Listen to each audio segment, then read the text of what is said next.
camarero o para ser albañil y yo sirvo para ser, no sé, arquitecto o no sé, o otra profesión más importante a lo mejor desde su punto de vista, ¿no?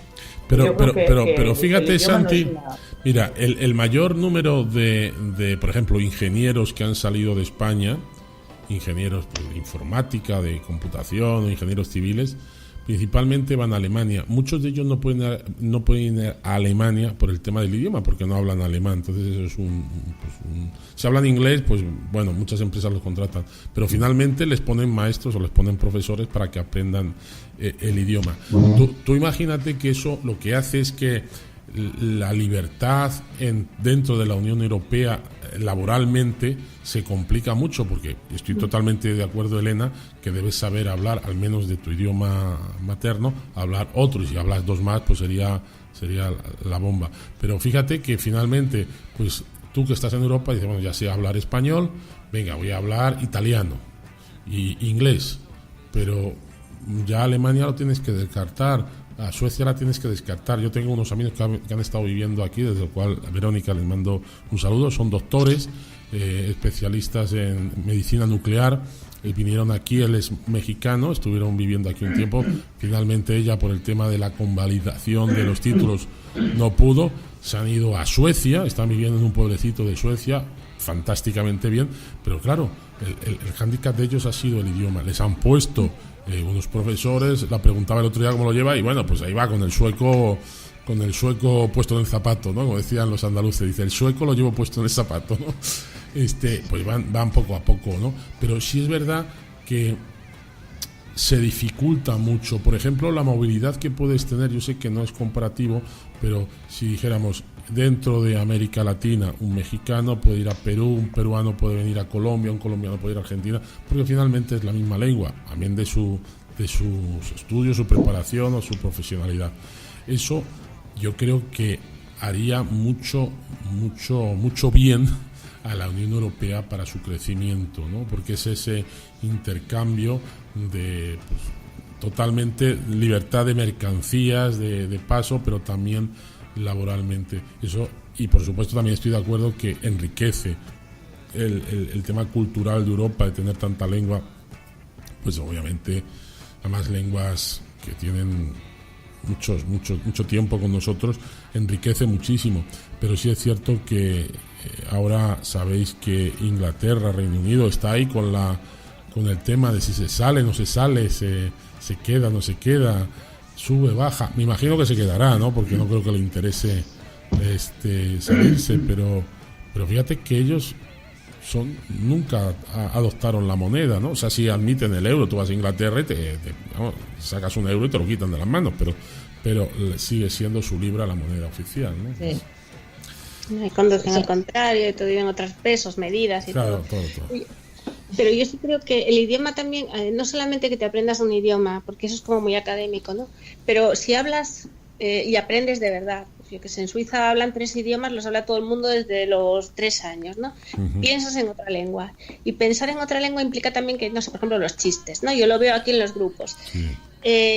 Con las mexicanas, me entiendo muy bien con todas, hay de todos los países que os podéis imaginar, colombianas, peruanas, argentinas, no sé qué, de todos sitios. Pero con las mexicanas congenié mejor porque entendemos las bromas igual, parece una tontería, pero las chorradas, los chistes, de los dobles sentidos, de los giros que ellos usan, de bobadas que dices, solo te entiendes con ellos. Y eso solo te pasa cuando de verdad conoces la lengua, eso, cuando no tienes que traducir. No es que yo esté hablando contigo como me pasa cuando voy al colegio, estoy pensando, espera, que ahora cómo va el... Sí, estás ahí haciendo la traducción simultánea, pues, ¿no? Claro.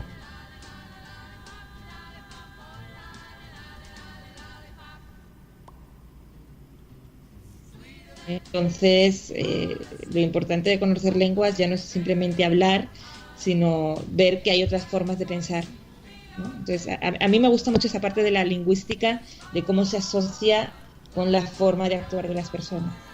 Como, por ejemplo, en Japón el sujeto va al final porque es una sociedad que vive de otra forma y aquí somos más individualistas y bueno, a mí eso me gusta mucho, ¿no? Cómo a través de un idioma conoces una cultura. Pero volviendo a lo que decíamos, no creo que el idioma o las lenguas sea la limitante. Finalmente pues puedes ir aprendiendo con mayor o menor dificultad o facilidad los idiomas. Y yo digo, pues un caso claro, por ejemplo, son los futbolistas. Tú hablas con los futbolistas, ves los futbolistas internacionales y esos te hablan 3-4 idiomas porque han jugado en uno u otro país y hablan 3-4 idiomas, no perfectamente, pero se dan a entender muy bien. Y yo creo que los futbolistas son unas personas que en cuanto a su capacidad intelectual hay veces que dejan mucho que desear.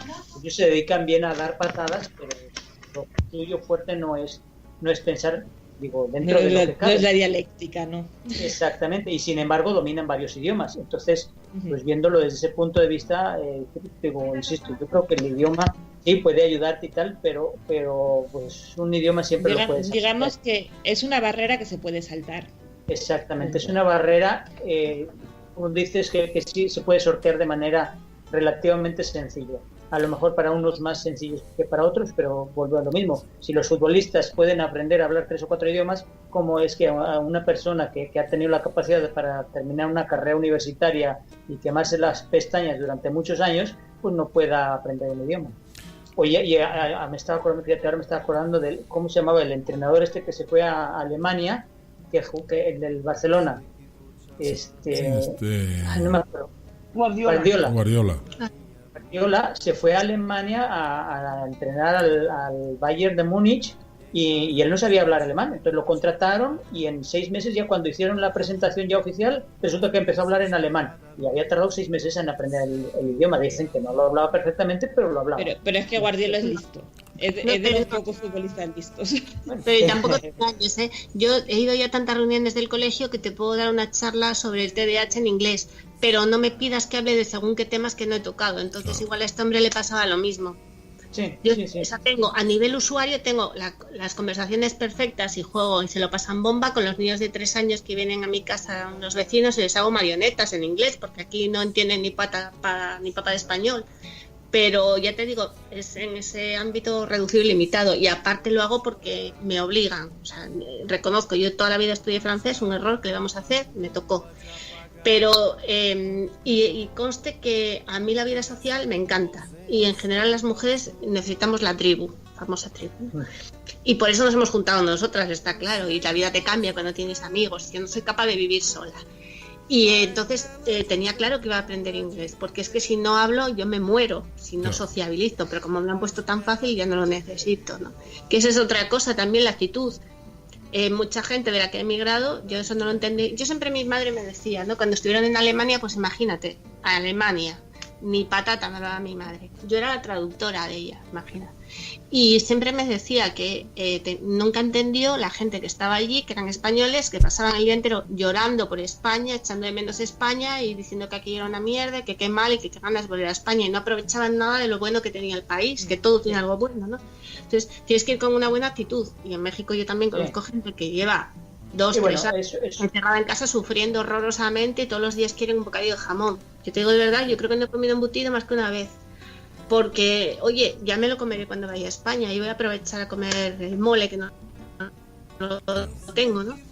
Eso es importante. Entonces, aprender un idioma porque te quieres implicar está bien, pero cuando es como a calzador, pues tampoco te entra igual, ¿no? Y en Europa yo creo que tampoco tenemos esa actitud de vamos a ser todos súper colegas, ¿no? O sea, siempre hemos mirado con recelo al vecino porque es que lo tenemos en la sangre. O sea, a mí me dicen franceses, inmediatamente me acuerdo cuando te llegaban los camiones de fresas. ¿Sabes? Por mucho que ahora seamos todos de la Unión Europea, o piensas cada vez que voy al supermercado y compro y veo que hay aceite italiano, es que, a ver, pobres, que no tengo nada en contra y me encanta Italia, pero yo busco el aceite español. ¿Qué quieres? Sí, es que lo del aceite con los italianos es algo... El vino, bueno, el aceite acabo comprando el italiano, ¿qué quieres? Que está muchísimo más barato, muchísimo más. Pero en mi casa no, yo en eso me niego. Que no sea Rioja, o sea, que no sea vino español, la verdad. Así. También es otro punto. De todas las maneras, por terminar, ya estamos acabando el programa, quería haceros una última pregunta. Aquí en México, ¿qué os sentís, Maripaz? ¿Más española o más europea? Más europea, yo creo. ¿Y tú? Sí, más europea. ¿Y tú, Elena? A ver, yo me identifico mucho más con he vivido en otros países de Europa, he vivido en México y la adaptación no tiene nada que ver, o sea, somos europeos. Uh-huh. ¿Y tú, Santi? Es mucho más fácil que te identifiques con un europeo. ¿Y tú, Santi? Pues yo no me ha tocado vivir en otros países de Europa, sí he visitado algunos y como dice Elena, yo creo que también yo creo que en España tenemos más que ver con Europa que con México, a pesar de que sea el mismo idioma, pero culturalmente creo que estamos más cerca de Europa, de nuestra forma de pensar, de forma de ver la vida, estamos un poco más cerca de Europa que de México. ¿Y tú, Marian? Pues definitivamente, y en vista de la unanimidad que tenemos, pues más definitivamente sí es más europea. También, como decía Elena, no veo mucho el término que, bueno, al menos los españoles no asocian mucho el término latino con el término de España. Entonces, sí viene siendo más europeo, vaya. Europeo. ¿Y tú, Juan Carlos? Pues también más europeo, pero yo sí todavía sigo creyendo que también tenemos mucho de latinos, ¿no? Con todo nuestro origen y la lengua en sí. Pues sí, no, la verdad es que... me siento muy europeo. Digo, pero el mexicano, al menos a mí me ven así como que eres de Europa, no perteneces a... Digamos, el término latino lo asocian más a América Central y América del Sur. Claro. Sí, exactamente. El término latino para España, que es como que eres español, no eres, o hispano, digamos, no eres latino. No, Entonces... es que... Y aquí si dices que eres español es completamente diferente a si dices que eres hispano. Claro, hombre. Que es una bronca que hay gente que dice, bueno, te piden en muchos sitios, se supone que aquí el racismo está muy mal visto y todas estas cosas, ¿no? Es bueno. Pero en todos los sitios te preguntan para cualquier cosa cuál es tu raza, cosa que yo la verdad nunca contesto porque me parece que no procede y no tiene nada que ver. Y de hecho una de mis mejores amigas es japonesa, de rasgos japoneses, pero sus padres y ella son brasileños, no tiene nada que ver. Pero cuando contesto yo siempre pongo raza blanca y cuando ven mis apellidos dan por hecho que soy hispana. Entonces el hecho de ser hispana es que me llaman del colegio para decirme que por qué no he pedido la beca del comedor, por ejemplo. Digo, porque es que mis ingresos superan el monto de la beca. Pero ¿está usted segura? ¿Está segura? Me preguntaron 8 veces si estaba segura. Y a pesar de eso, 15 días más tarde me llega a casa denegada una carta de solicitud que yo no había. Entonces, aquí el tema de ser europeo, te tratan diferente si eres europeo o si eres hispano. Claro. Está claro. En fin, bueno, pues hemos acabado nuestro programa. Como diría nuestro invitado especial que hemos tenido, chatinas y chatines, nuestro querido Arturo Fernández. Muchas gracias, Marian, por estar ahí, también a Juan Carlos, también desde Houston, en Texas, a Maripaz, desde México, a Elena, desde Monterrey a Santi, y bueno, y quien les habló, que es José María Benarrot, también desde Monterrey. Pues agradeceros, queremos mandar ese homenaje eterno hasta el cielo a ese gran aventurero que falleció hoy a los 84 años, Miguel de la Cuadra Salcedo. Hablamos un poco de Europa y hablamos con estas maravillosas mamás españolas que son pues unas luchadoras y unas valientes. Gracias, mamás, y ahí os dejo con el emigrante, que todos somos emigrantes al fin y al cabo. Nos vemos el próximo viernes. Muchas gracias y aquí seguimos, como siempre, españoleando. Bye. Tengo que hacer un rosario con tu diente de marfil para que pueda besarlo cuando esté lejos de ti. Sobre su cuenta divina y hecha con nardo y a mí rezaré pa' que me ampare y aquella que está en San Gil. Y adiós mi España querida, dentro de mi alma te llevo metida. Y aunque soy un emigrante, jamás en la vida yo podré olvidarte.